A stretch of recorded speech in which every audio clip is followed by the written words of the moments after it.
As someone trying OnePlus for the very first time, picking up the OnePlus 9 Pro in 2025 wasn't just another phone purchase. It felt more like a personal experiment. I had always heard people praise OnePlus for its speed, its clean software, the little touches that make it different from the rest of Android, but for some reason I never tried one myself. I stuck to the big brands, Samsung here, Pixel there, and yet curiosity lingered.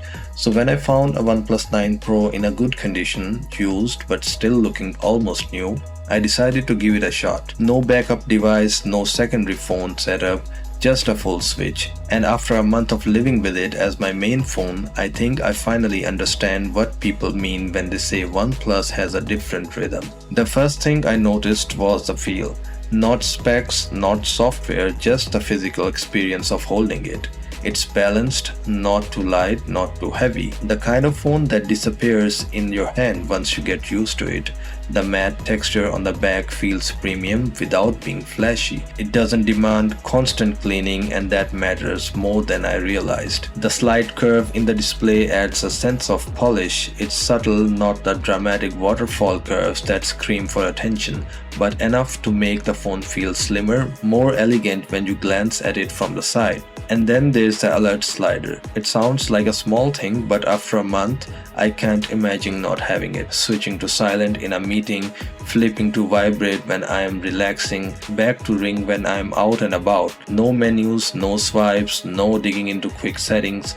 Just a physical switch, and that small act has already changed my habits. The haptics deserve mention too.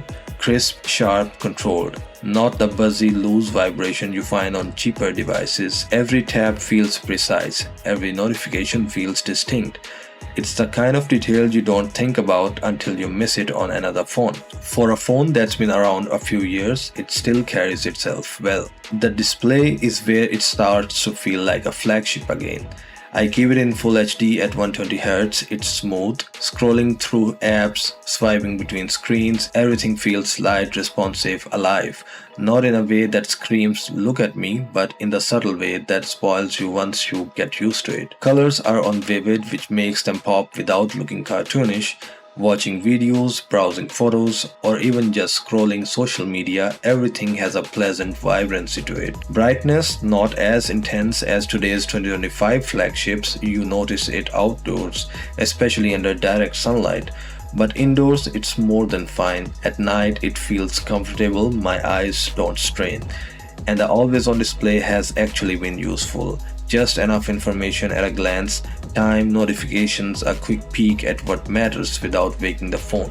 I didn't think I'd keep it on, but it's one of those features that grows on you quietly. Performance is what surprised me most. For a phone that's not brand new, it feels incredibly smooth. Animations flow, apps open quickly, multitasking doesn't trip it up. I haven't faced random reboots, freezes, or crashes. The experience feels stable, reliable. Biometrics are equally solid.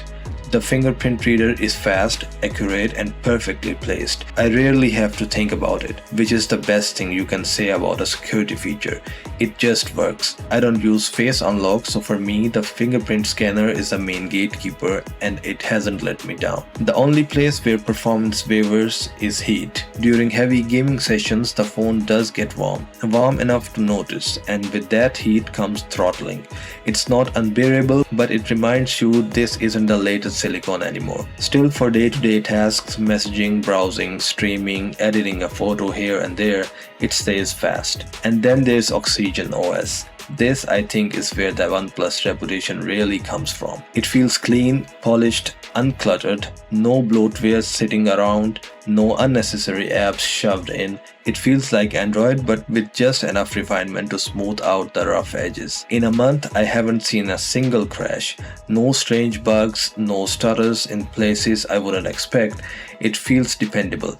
And in a world where updates and features often get in the way, that dependability matters. Charging though, that's where the hype doesn't quite live up anymore. It feels okay, fast, yes, but not the jaw-dropping it once was compared to rivals. And strangely, it doesn't always feel as quick as I expected, especially when you're coming in with lower battery percentages. It's fine, but it doesn't wow. The camera has been an interesting part of this experience.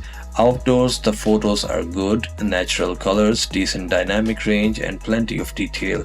Indoors, it holds up. Not spectacular, not terrible, just consistent. Portrait mode struggles a little with the edge detection, sometimes blurring parts it shouldn't, but most shots are still usable, even shareable. Over this past month, I've taken photos of random daily life, a walk outside, family moments at home. The results have been reliable.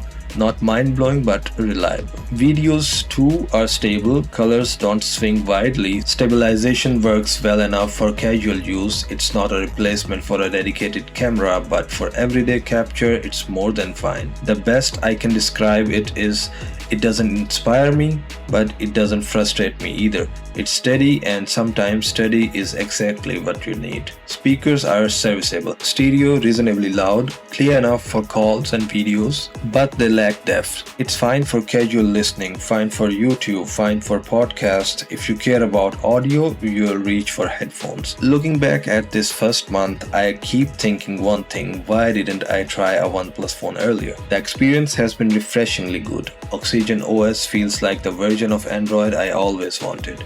Light, fast, uncluttered.